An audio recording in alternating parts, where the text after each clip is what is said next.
Its leader in the Scottish Parliament is Iain Gray. He's live in Edinburgh now, just reflecting on the general election. Labour won the election in Scotland, and I guess if you are to translate that into victory at next year's Holyrood elections to become First Minister, people will want to know how you intend to handle the public finances. Can you tell us, first of all, do you support the Scottish Government's decision to defer the government's share of this year's cuts until next year's budget? Well, I don't accept the premise of the question, Glenn, because the fact of the matter is that cuts are happening in Scotland right now. There are plans to cut 5,000 posts out of our health service, over 1,000 nurses. We've already seen 2,500 teachers go, 1,000 police support staff. We are fighting these cuts right now. And this argument about deferral is really a smokescreen for Alex Salmond. Okay, it is a live issue because he could, right now. He could choose to go ahead with the share that the UK government has set for Scotland, the £330-odd million, but it seems that he will defer. Do you support that decision? But he's not deferring the cuts. He's not deferring cuts, Glenn. Those particular cuts. No. These cuts are happening right now. 1,000 nursing posts planned to go in our health service. 2,500 teachers already gone. 1,000 classroom assistants.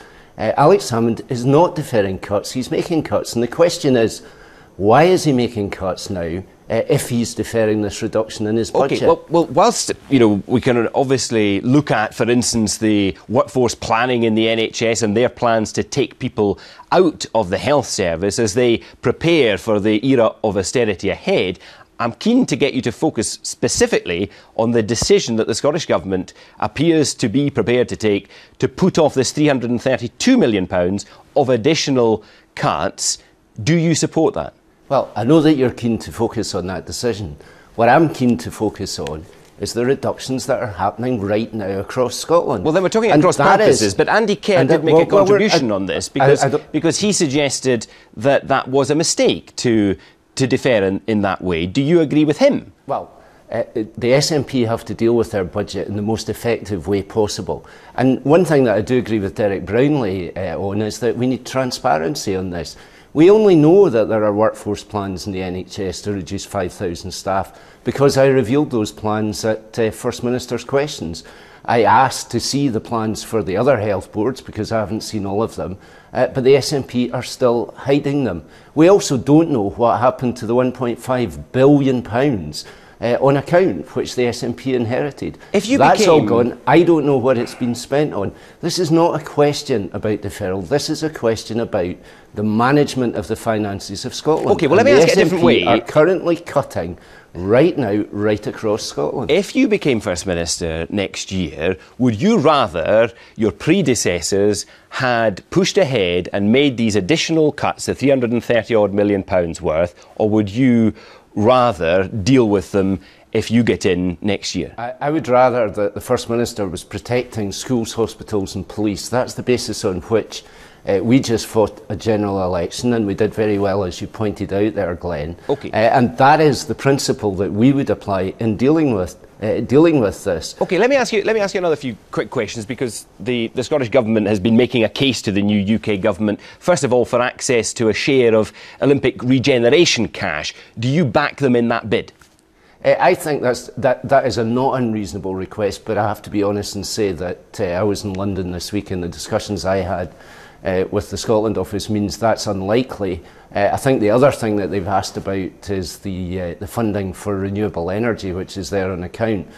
Jim Murphy, the previous Secretary of State, had already begun the process of getting Treasury to review that with the potential of making access to that money available, and I think that's the right thing to do as well. What about their request for further acceleration in capital spending? There was a point where you were indicating support for that. Do you support them in that now? Well, I supported that on the basis that they sort their budget out. This was part of the budget process last year, and that they show that they were actually able to use previous accelerated capital to support infrastructure projects. I don't think they've done that. In fact, at the very time they were asking for accelerated capital, they were cancelling the Glasgow Airport rail link, a project which would have created 1,300 jobs in Glasgow. So I think their argument for this is extremely weak. And it does look to me as if it's likely to be rebuffed again. I wonder, following the general election and Labour obviously losing power in the UK, do you feel liberated as Scottish leader that you don't have to look over your shoulder and defend what the government at Westminster is doing? No, I never did have to look over my shoulder, but I am absolutely focused on getting the best result that we possibly can next year as part of Labour fighting back from what happened UK-wide in the general election. And I think that there are some things that we can do to make us even more effective. I think we fought an extremely effective general election campaign. So who are you backing in the leadership Scotland then? Well, hang on a minute. I'm not backing anybody in the leadership, but what I'm saying to all of the leadership contenders is that I believe the time has come to look at the structures of the Labour Party across the United Kingdom to see if we can make them work better for us and make us even more effective. And one particular thing which I've said already to a number of the leadership contenders is that I want to have a place on the National Executive Committee of the Labour Party, and I think Carwyn Jones, our leader in Wales, should have that place as well, because the time has come, I think, to bind the Labour Party together in a way which reflects the devolved country which we created after 1997. So I think there are lessons that we can learn and lessons that we can provide for the Labour Party as a whole. Likely to happen very briefly? I think that the response I've had certainly from the leadership contenders has been very positive, and I think it just reflects the political situation and the constitutional situation in which we find ourselves. So yes, I would be optimistic that those changes can happen. Thanks very much indeed for talking to us live from Edinburgh, Iain Gray, Leader of Labour in the Scottish Parliament.